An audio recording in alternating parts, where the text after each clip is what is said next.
Now, I'm very excited to welcome back a man who makes some of the biggest decisions in all of circus sports and the vice president of operations and Mike Palm. You can follow Mike on X at MikePalmCirca. Mike, thanks for coming back on the show, my man. I think we have a pretty big week coming on up. Yeah, Kiev, it's great to be back with you again. This certainly is, one of our top 2 weeks of the year between the first weekend of March Madness and Super Bowl week. It's full tilt. We're max capacity, and we're just trying to push things and find out where they're going to break each year. But we're certainly excited again, and we'll have a ton of people coming through our doors over the next 7 days. Oh, I imagine. As a matter of fact, a friend of mine's flying there right now, Sean Kanaki, who is on our site as well. So he's going to hang out there for about a week and have a great time with you guys. So, real exciting time of year. But before we get into the Super Bowl, what are your thoughts on how well the Circa Millions and the Circa Survivor went for 2024? Yeah, I think it was a breakthrough year for Survivor. When you think about going from 9,200 entries in 2023 to 14,200, more than a 50% increase. I think it really took off this year, and the trajectory of the event got even steeper. And yet Jeff Benson and his team executed it flawlessly. And it just continues to grow. And we had so much chaos early on in the year with, almost 78% of the field being knocked out in the first 5 weeks. You worry about if people have an early exit. Did they get their money's worth? What will their reaction be when it comes to signing up next year? But I think the FOMO of this Survivor is incredible, and people, can we do a mid-season one? Is there some way to get back in? First of all, not able to do it with our technology, and it sort of defeats the purpose of you must go 20-0, right? That's the Yeah. standard. But meanwhile, we're down to 500 people heading into week 6. We still had 8 folks go the 20-0 and split that 14.2 million. Each team got almost 1.8 million each. So. And some teams were one person. Some teams, Jeff Benson has to cut out all the checks and they fill out the tax form. One team had 17 different people getting a check. So, with the exchanges, there's a lot of different ways for people to get in and buy pieces of tickets. And that certainly happens. And that's also a great way for the original investors to monetize their tickets. We tried for the third I straight mean, year we just to talk about the millions, Kiev. We tried for the third straight year to get to 6,000, just short this year. We were just a tad short, but we've kept going from 4,700 to 5,300 now to almost 5,900. So we continue to make progress, and the millions continues to grow. So I give it an A as far as the contests go this year. absolutely. You blew my mind. I could not believe the amount of Circa Millions or Circa Survivor that was out there. I was actually concerned about the Circa Millions too. I was like, it's probably going to hit 5, not 6, but here we are right on the brink of 6. Just a fantastic job, man. And like I always say on this show, definitely the best betting games in sports. It's what it is. These contests are the best in sports, world premiere. If you like football, or if you're just thinking about the money and only having to go against a certain amount of people rather than like playing the Powerball, it's fun and it brings in a lot of pleasure to us sports bettors as well. So thank you guys so much for putting on such a great show for us. One of these days, Mike, one of these days I'll get into the top 5. I'm just counting my blessings as we go, but there's a lot of sweats at the end, even up to the last games with the Colts, wasn't there? Oh yes, as far as the Survivor went, we actually had 18 entries going into the final weekend. And at one point, one person um, had the late game, um, and the other 17 had all the early games, so 10 a.m. on the West Coast here. And at one point, they were split amongst 4 games. At one point, right before halftime, all of those games were losing. It was pretty incredible. You Yeah. end up having Tampa Bay come back. Atlanta loses to Carolina in overtime. That knocks people out. The Colts went to overtime. Jacksonville really had the ball last in regulation with a chance to win it, couldn't get it done. So there were sweats all the way to the very end, and even in the millions, it came down to the Sunday night game, Vikings and Lions, to really determine the top 5. Yeah, it really did. And, it was just crazy how that millions is. And right there, because you screw up and lose three the final week and you're all tied. I mean, that brings you down a significant amount of money, and it's like you're either split, possibly splitting a million between three people or splitting the second prize or something like that, 250,000. You can drop into the 10,000 range or lower, just by having a bad last week. So that's what I love about it. Yeah, and if you looked at the leaderboard, we had the top 20s 5 picks that we were tracking on the last week to sweat the millions as well. They're in pod one with Derek and crew. I mean, it was a pretty ugly showing for the top 20. There were a lot of 1 and 4s, 1, 3 and 1s, and some people dropped, as you said, dropped several $100,000 in the places that they fell on the final week. Yeah, it's just amazing how that works. And that's why I was like, if I put myself in that situation, I'd like to try, if I can have a handicap on it, to play the late Sunday night game, because then you have all the options in the world to know what you're kind of facing, kind of know where you're getting at and know what you can hedge, so having that just in your back pocket is an interesting way of thinking it. Obviously you still want to have some sort of an edge in it, but that's the strategy part of it, really coming to the end. But Mike, I mean, I have to ask, do you foresee any changes to the Circa Millions for next year as this thing grows, or even to Circa Survival? I don't. So we don't come out with the official rule set until after the schedule is announced. I don't think there's going to be any significant changes. It seems that the NFL is prepared to play those Christmas games whenever they fall during the week to create a second special week for us. And we've heard Roger Goodell talk about expanding to an 18-game regular season, which would mean 2 buys for every team. That would actually add 2 more weeks to the NFL schedule. So, I mean, when he does that, it might be 22-0 at that point that you're going to need to be to win the Survivors. So we say the more the merrier. I mean, obviously, the more entries you get, the greater chances are that people are going to go undefeated. So if we get 20,000 entries next year, which I don't think is out of line to think it's possible, I mean, now how many people are going to go 20-0? So it has to continue to get more challenging as you get more entries. Well, absolutely. And the thing is that now I'm picking 22 teams, and I have to pick one of those kind of bad teams at some point, and that's where you're really starting to get into the dirt there, my man. Exactly. That is tough, but that's what's so great about the contest. And hey, maybe you can make it to week 19 and everybody goes out with you, and that's sometimes how she goes too. It just doesn't happen often in this one because it's so big. But when was the last time that it didn't make it to week 20 or 19, however you had it? It's always gone all the way. Okay. We've had it for 5 years, and the first year it was only 18-0, and 35 people went 18-0, and then when we expanded it, it's been between. It was 2, 3, 4, 5 people in the next few years, and then this year 8. Okay, that makes sense. So it's always made it, and it's only year 5, and we're already almost up to 20 million. I think we'll be hitting 20 million next year, and I know I'll be a part of it. With Circa Millions, it makes me think of the quarterlies. Like, is there a way to? I mean, what could you possibly add a game because there's too many splits, or is that just still not in the cards? And obviously, you haven't had your meetings yet. But what way would you lead to? I think it's good though. I think it's okay because you say 5 spots, but there's always usually a tie, and you end up paying 8, sometimes 12 people if there's for 5th place if there's a 6 or 7 way tie. It's okay. The more people that get money back, the better. The more likely that they're going to come next year and not only come back but do more entries than they did the previous year. And no software changes, so that makes it a little bit easier to stick Correct. with the program. All right, well, let's talk a little bit about the events going on at Circa in the D for the big weekend, man.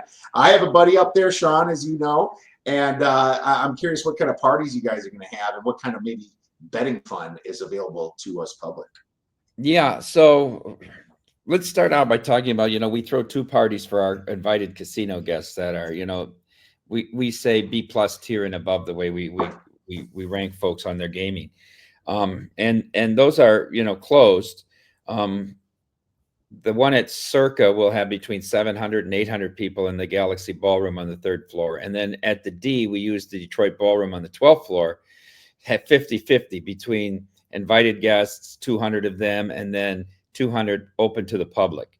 So one of the 2 spots that's available to the public for purchase is the Detroit Ballroom at the D, and the other is Bar Canada. The difference, $175 per person at the ballroom upstairs, or 100 per person at Bar Canada, is that there's food included upstairs with it. Where at Bar Canada, it's not food; it's just a place to watch the game and all you can drink.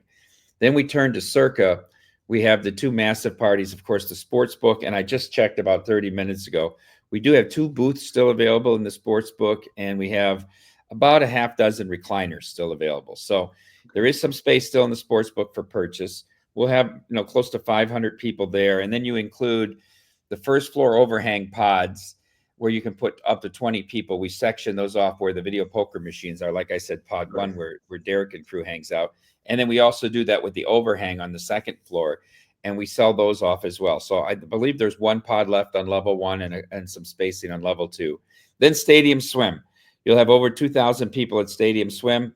We do still have GA available at Stadium Swim, $125 to get in. That is standing room. It does come with a buffet. Everybody that's a GA, we put on a huge buffet out on Stadium Swim, and they do a great job. They have pyrotechnic show, and it's a tremendous atmosphere out there. A couple cabanas available as well. And then let's not forget that we own the downtown Las Vegas Event Center, where we have the world's largest outdoor big game bash. You're not supposed to say Super Bowl with the trademark, but Super Bowl party.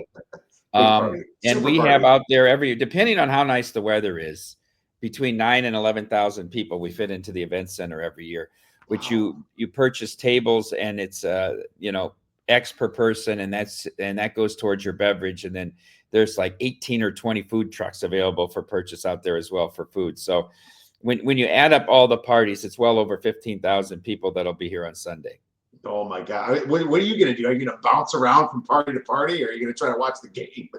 Well, that's exactly what we try to do is hit every party during the course of it. Of course, you don't want to lose too much of the game walking back and forth. And also you really don't want to miss the halftime show. Although this year maybe I'll miss a little bit of it. So I'll probably end up in the second half of the game and at the Circa party in the Galaxy Ballroom, because I have a couple tables of folks that I'm hosting there, but I will hit every party during the course of the game. Absolutely. And I think I've aged myself out of these halftime shows now that I don't really know a lot of his music. He could be great for all I know, but it's just past me, my man. So, well, how about you for the betting side of things? Are you going to make some bets in this game? If so, what might you like?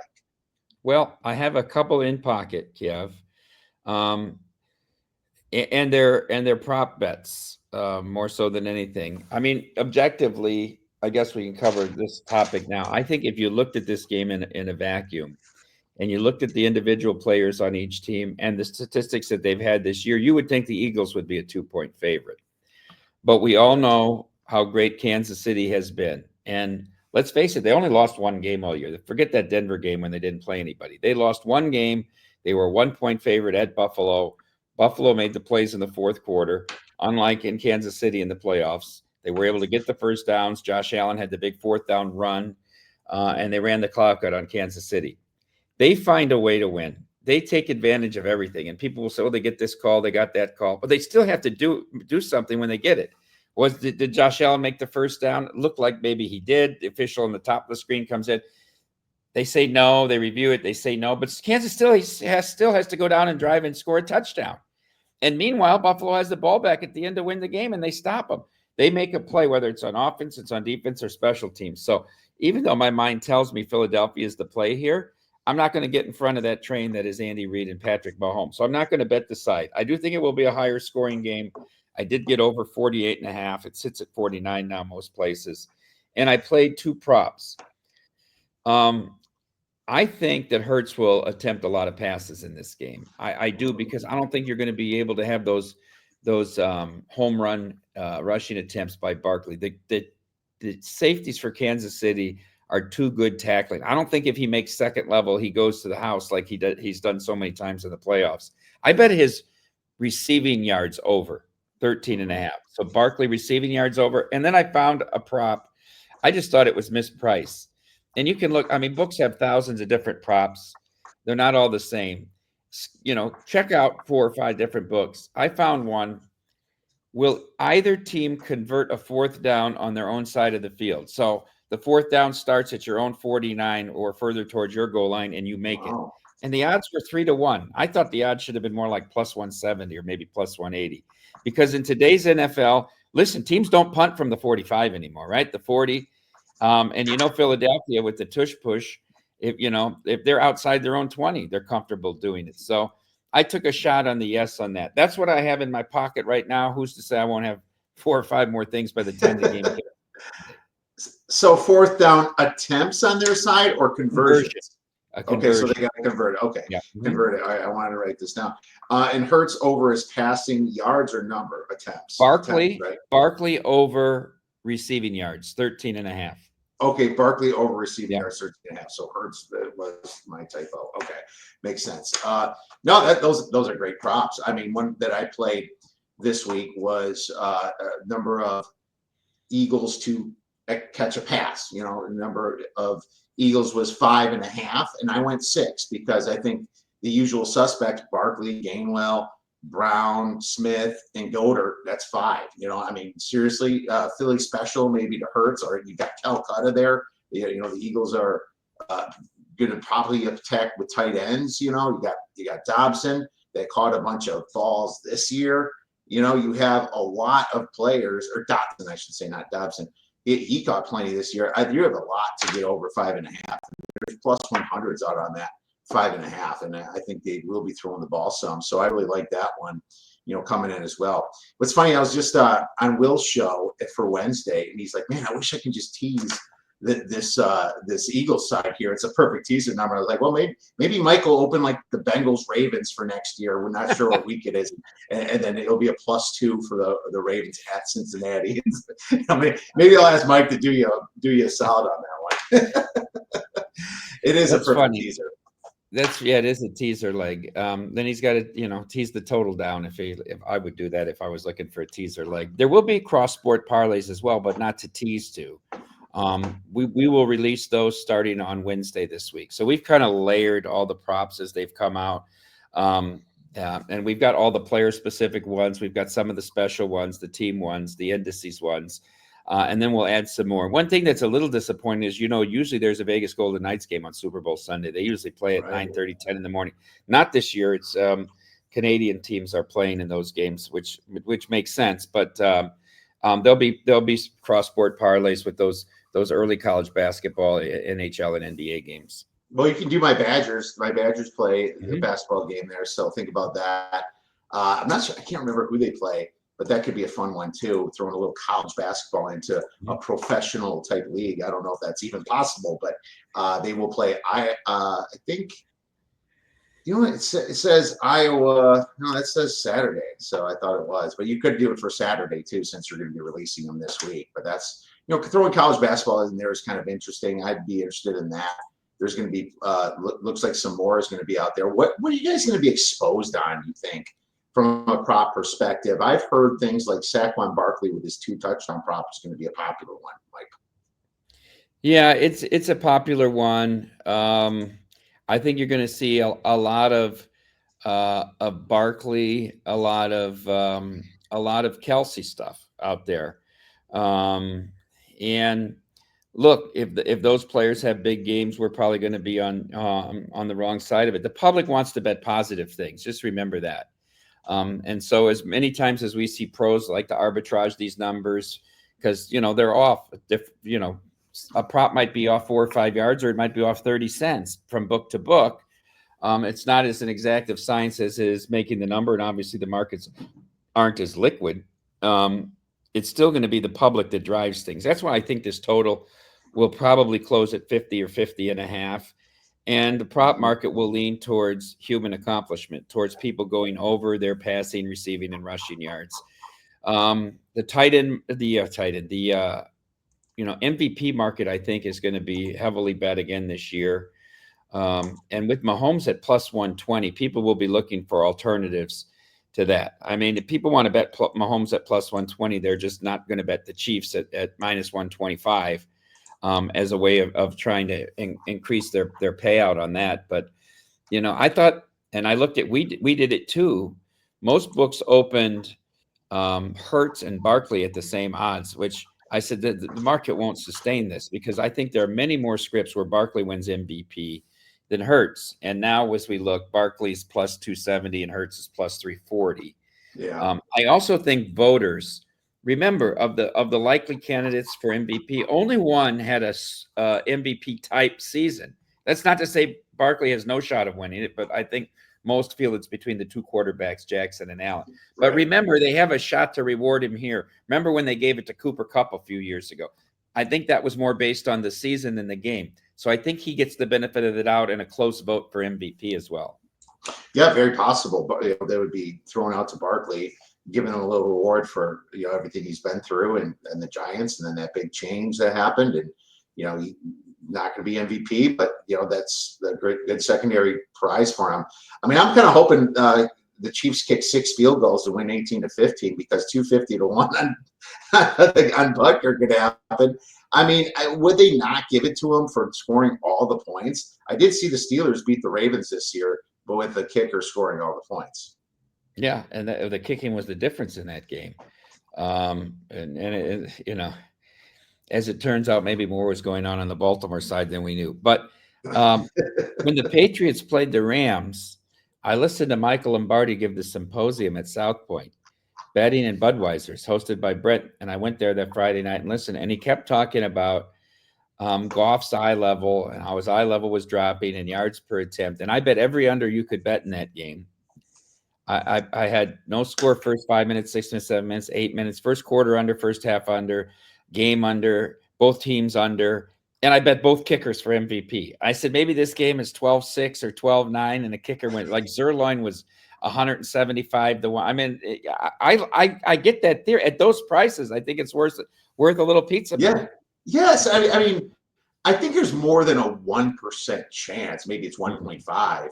But I don't like Elliott as much as I like Butker, and I think Butker is the guy that would do it. And if that Chiefs defense, which holds how well they are in the red zone, it could be just one of those games. And so I might put some money in every year, just to see if it works. And nothing wrong with that. Have a little fun with it. And I mean, the truth is that even if it's 200 to 1, it has value sometimes. It doesn't mean that it's a square bet. I would give you this in defense of your bet too of Butker, because he's coming off the injury, and I said, is his leg strength back? Is he at full? And I talked to people around Kansas City. He's 80 to 85%. And then I watched that playoff game against the Texans. Going in that one direction, Fairburn couldn't even get the ball close to the end zone on the kickoffs. Butker was putting it in the end zone. So I think his leg strength is back to that point. I don't think you have to worry about, maybe now he's only good inside of 50. I think the strength's all the way back. Oh, there you go, and that's music to my ears, because I do think the first score will also be a field goal, which I bet every year happens almost all the time in the Super Bowl because teams tend to tense up a little bit. So a couple I'm playing also first score field goal, the over 5.5 players that receive or make a completion, as well as the field goal. Hopefully, cross my fingers for MVP. We like those long shots every once in a while, and if you hit one, you're doing pretty well on your day. Well, I mean, I have to ask you. I think you kind of mentioned, if gun to the head, or if I gave you $500, who would you have to bet on the Super Bowl, even if you're 50-50? Yeah, I would take the Eagles. I do think they're the better team, and I think they've gotten better since they played 2 years ago in Phoenix. And remember, in that game with like 8 minutes left in the first half, the Eagles were up 10 with the ball, and Hurts just dropped it. And it was the scoop and score, and then they couldn't stop them in the second half. I think the Eagles are better on both sides of the ball. Obviously, Barkley. And then, and I think Jalen Carter may have a big factor in this game as well, because you have to create negative plays for the Chiefs. Mahomes just isn't going to go out there and throw 3 incompletions. They're going to punt. They need to get a holding penalty. You need to sack him in order to make them punt the ball. That always has to happen on their possessions for them to punt. It isn't just they run 3 plays and punt. There has to be a negative play. And so I think Carter will play a factor in that. So I'm not going to bet the side, but thank you for the 500. I'll put it on the Eagles. There you go. We'll give you some bonus points for that. 500 on the. Right, so I agree with you too. I'm just going with my metric handicap, even though I say, maybe I'm just taking the blue pill here because I'm not seeing that the Chiefs are clutch when they win, and sure they do figure out how to get the flags, and it happens. But you know what? If I'm going to just make a pick, I would pick the Eagles. I'm not making a bet on the side, and I'd rather take an alt line on the Eagles -6.5 plus 260 right now, because I think if the Eagles are going to win, they have to be up by a couple scores. So, and I just think if it comes down to the end and they're only at 5 points, it's over for them. They're going to lose because that's what Mahomes does, and that's what the Chiefs do, and they do have the coaching advantage. I did take the first half under 24.5. I think the Chiefs are so smart. They get out there and they're going to drain the clock. They want the game to end right when it begins. They don't want to get in a shootout. That's how Spags defense works. That's how the Chiefs work, because they know how good they are in that situation. 17-0 in one-score games. I think it starts out slow. I like the first half under 24.5, and maybe that gets better if this gets up to 50. But right now, that number is probably around 23.5 in most books, Mike. Yep. I hear your theory. They are the slowest snap rate team. They snap the ball with the least amount of seconds left on the clock outside of 4-minute football in either half. And when they get the lead, it comes even slower. So I understand the theory. All right. Well, where can our listeners get your information on how to have a great time this weekend at the Circa? Yeah. You can go to circalasvegas.com and then click on any of the different venues. There's a link to Big Game as well, and it'll break it down for you, and it'll show you what's available at Circa. You can go on the D Las Vegas website as well for seats in the ballroom or at Bar Canada or downtown Las Vegas Event Center. DTLV, you can go on for the big outdoor party as well. So you basically you have 5 options, and for the first time, we're going to do an after party at Legacy Club, the rooftop bar at Circa. Ooh. So Wilbo's putting together a party up there as well. So we'll see how long we can keep people into the night. That whole club is the best seat in the house, my man. I love being up at the Legacy Club. You're going to throw out some more tweets this week of maybe a couple more prop plays? Oh yeah, I'll keep the folks updated. You can follow me on Twitter, or X as they call it now, at MikePalmCirca. And each time I add something to the portfolio, I'll post it up there. All right, Mike. Well, thanks again for coming on and breaking all this down, my man. I look forward to seeing you again soon. And if I don't talk to you, have a wonderful weekend. Kiev, thank you, and keep up the great work.